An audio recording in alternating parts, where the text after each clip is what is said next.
यात्रा माता वैष्णो देवी। माता के दर्शन के लिए आप इंडिया के लगभग किसी भी कोने से ट्रेन द्वारा कटरा तक पहुंच सकते हैं। कटरा स्टेशन के बाद यात्रा का यह है पहला सिक्योरिटी चेक। जय माता दी।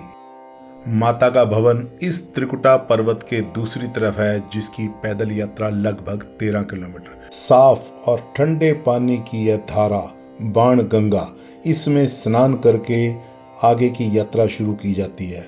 बहुत ही सुंदर घाट बनाया गया है, as good as a picnic spot. यहाँ पर स्नान करके यात्री जय माता दी बोलते हुए आगे की यात्रा करते हैं। शुरू में ही चरण पादुका एक छोटा सा मंदिर आता है। यहाँ पर माता के चरणों के निशान हैं, उनकी पादुकाओं के। रास्ते में और भी छोटे छोटे मंदिर आते रहते हैं। यात्रियों के लिए घोड़े का और पालकी का इंतजाम है। जो लोग पैदल नहीं चढ़ सकते वह इनका उपयोग कर सकते हैं। सुंदर पालकी, आरामदायक पालकी, और पैदल चलने का तो एक अपना ही आनंद है। यात्रियों में उत्साह देखें, खुशी से जय माता दी बोलते हुए चल रहे हैं। रास्ते में आपको सुंदर हिरण के दर्शन भी करने को मिल सकते हैं। क्या मनोहारी दृश्य है। लगभग हर 1 किलोमीटर पे जन सुविधाएं, टॉयलेट्स का अरेंजमेंट है।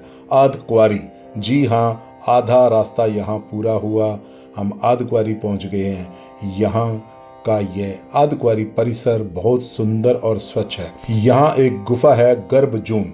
जब भैरव राक्षस माता शेरावाली के पीछे पड़ गया था तो माता ने इसी गर्भजून का सहारा लिया, यहीं आकर छुपी। भक्तगण इस गुफा में से पार होकर अपनी आगे की यात्रा जारी रखते हैं। आधकुआरी के बाद भवन तक जाने के 2 रास्ते हैं। सांझी छत जो पुराना रास्ता है, कुछ डिफिकल्ट है। हिमकोटी यह एक नया रास्ता है, आरामदायक है और कुछ छोटा भी है। जगह जगह आपको हेल्थ सर्विसेज, डिस्पेंसरी इत्यादि मिलती रहेगी।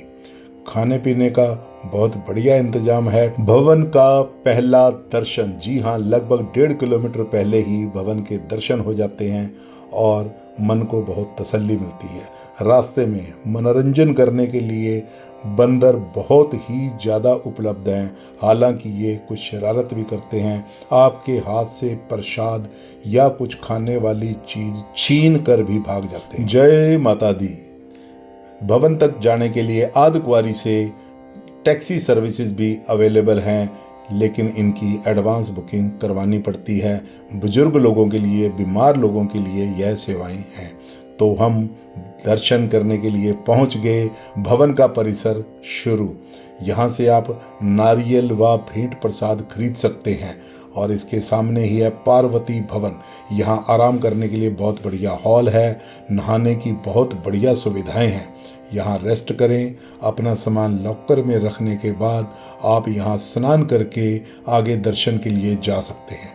तो दर्शन के लिए यह एक नई दीर्घा, नया रास्ता बनाया गया जो 2023 के नवरात्रों में शुरू किया गया। बहुत ही सुंदर आरामदायक रास्ता है। अब आपको ठंडी सड़क पर नंगे पांव चलना नहीं पड़ेगा। इसमें आरामदायक इस दीर्घा से, इस रास्ते से आप जा सकते हैं।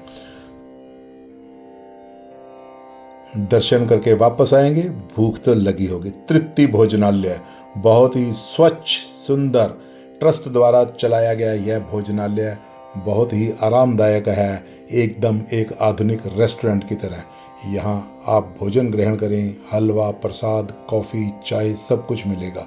दुर्गा भवन, यहाँ सोने के लिए बहुत बढ़िया इंतजाम है, कंबल वगैरह सबको मिल जाते हैं।